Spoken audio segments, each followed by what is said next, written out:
So the first shot, we go to a wide shot, kind of a zoom in, truck in, whatever you want to call it, of what I believe could be Metropolis, the city of Metropolis. We saw a lot of Metropolis in the first Man of Steel, and we're going to see a little bit more of it in this movie as well, especially with the whole theme this trailer has been going on with. I think this really cool quote that came in early of the movie said, "Everyone knows what he can do, everyone knows what he's capable of doing, but what should he do?" Basically throwing out the idea that this is going to be a lighthearted superhero adventure time. It's not going to be anywhere like the Avengers with the lighthearted comedy with some good action and everything else. This is going to be very serious as far as everything else went.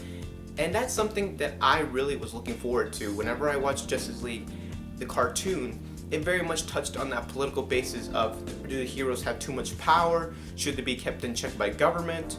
You know, and I feel like this movie, along with the rest of the Justice League movies, are going to touch on that specific genre, specifically probably towards the Justice League movies where they team up together. Maybe the standalone movies are they're gonna have a little more fun. They're probably gonna be a little different in style.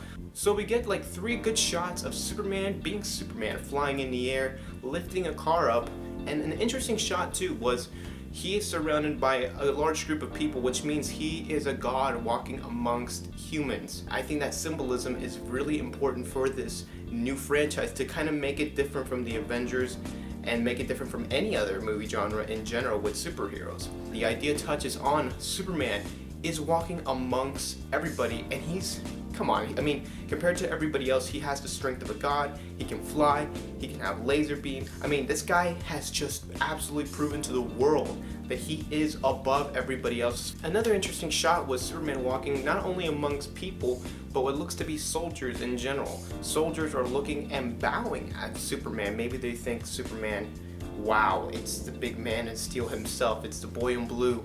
Everybody gather around, it's him, and even soldiers are taking a backseat and they're like, Superman, you got this. I like this shot too of Superman just flying and a hand reaching out towards him. Interesting shot there as well. I think that anybody who could look up to Superman and think he is a god would do the same thing. So almost immediately after the shot, we hear, "Go home, go home, go home," chants by people.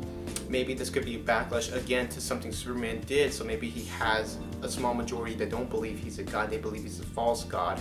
Speaking of which, there's a shot later in which there's a statue.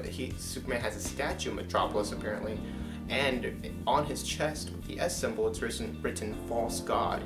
So the people of Metropolis, the people of Earth, could either be revolting in something Superman has been proven of being a fraud, or maybe proven to be something wrong that's not what they want, or it's just a small majority that believe that Superman should not be in power. And then we finally get a shot of Ben Affleck as Batman, well, specifically Bruce Wayne. We get a shot of Bruce Wayne contemplating on whether he should probably go out and go one-on-one with Superman, which we believe obviously he's going to do. But in the background also, I think it might be Alfred. Speculation, could be Alfred, could not be. What I believe to be Alfred's quote in this is, you know, when rage and the feel of powerless comes towards a person, it turns them cruel. Superman could be turning cruel in a way to where he doesn't want to take things by the law, he takes things into his own hands, so that way he doesn't feel powerless. Alfred could be telling Bruce Wayne this as a way to inspire him to go out there to fight him, or maybe this could be on Bruce Wayne himself as well. Maybe Bruce Wayne wants to fight because he feels powerless, he feels like he can't do a lot of things, so he wants to go prove himself against the Man of Steel. Then we get our money shots in this, and this is where the action starts. We see possibly the bat plane, I guess, the bat plane flying over a little bit of a skirmish going on, and we see him shooting, possibly, maybe it's a government airplane, I don't know, but it's an airplane shooting down at some things. It's a lot of just action going on as well. We see the Batmobile passing by, possibly the Batmobile passing by with Batman in there as well. Kind of looks a little bit like the Tumbler, which we saw a picture of it a couple months ago with Batman as Ben Affleck and the Batmobile with him looking all sad. But we get a little glimpse at Batman moving around in his suit. Now, we've seen a still of him, we've seen it without him, we've never seen a clear image of Batman in his normal suit, walking or talking or doing something. I think Ben Affleck looks massive, his armor looks great, he looks built enough to fight against somebody like Superman. He obviously is going to need a little bit of a boost to fight somebody like Superman with superpowers and super strength like that. but I believe Bruce Wayne is definitely a man of intelligence and he's prepared for that fight. We get a Batman Begins-esque type of shot with Batman on top of a building, obviously looking over the city, possibly Gotham, possibly Metropolis. I think this is going to be about Batman visiting Metropolis, not so much in Gotham. We've seen plenty of Gotham in the past movies. It's time I feel like we should put a spotlight on Metropolis since it's a bigger city, and obviously it's where Superman's from, and the city he represents as well. So Batman visiting Metropolis would be very interesting to see how he scours over that city. So we can save a lot of the Gotham dark themes for a Batman movie, a standalone movie. We'll probably see the Batcave, but Gotham, the city, I don't know if we'll see it. Could be, could not be. But I want to mention something else too. Jesse Eisenberg's voice is Lex Luthor. He claims that demons aren't always from hell. They came from the sky. Jesse Eisenberg just tells me right there, guys, don't worry, I got this. And he's a fabulous actor, was nominated for an Oscar. He's been in a lot of fantastic films.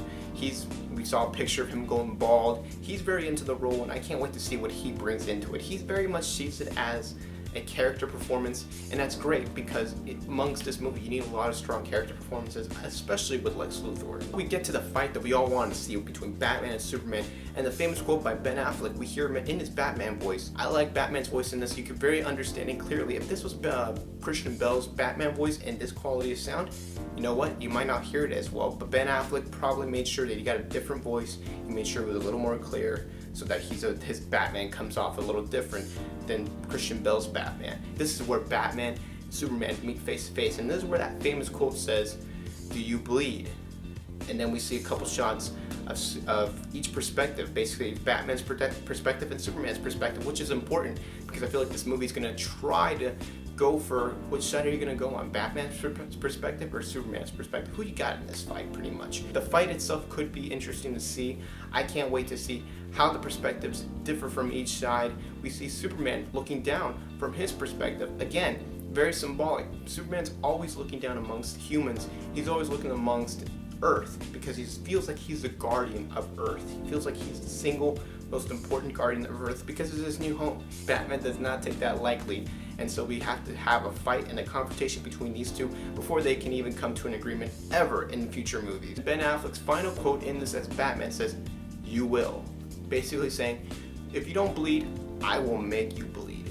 If you can make a god bleed, people will stop believing in him. And if Batman can make Superman look weak amongst many, as a human himself, he can tell the world, he can tell the entire planet, this guy is not everything, this guy is not that powerful, I can take him down.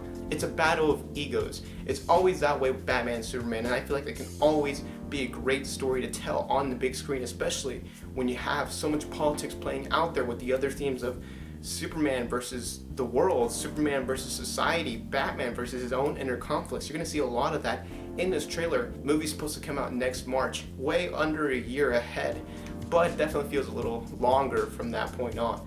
But we're going to get a lot more information. I think we can expect a lot of new news coming in as far as casting, concept arts, and everything. There's still a lot left to be told. There's still probably a lot left to be done for the movie. So give it some time. We'll see what comes up ahead. So don't forget, guys, if you like this video, if you like my little analysis of it, I want you guys to go ahead and check out my other review of the Star Wars Force Awakens Teaser 2 trailer if you have the chance. It's a shot-by-shot analysis of everything. Also, guys, check out our podcast that we post here on YouTube every Thursday. I'll post 2 episodes along with that review up here in this box right over here. So go check those out if you have the time. It'll be awesome. Please rate and comment and subscribe. And also, we have a show every Wednesday from that podcast that goes live every Wednesday. You can watch and listen at these links below down in the description. So guys, thank you for watching, and go watch some movies. Tune in Wednesdays 3 to 5 on The Wire, OU Student Radio.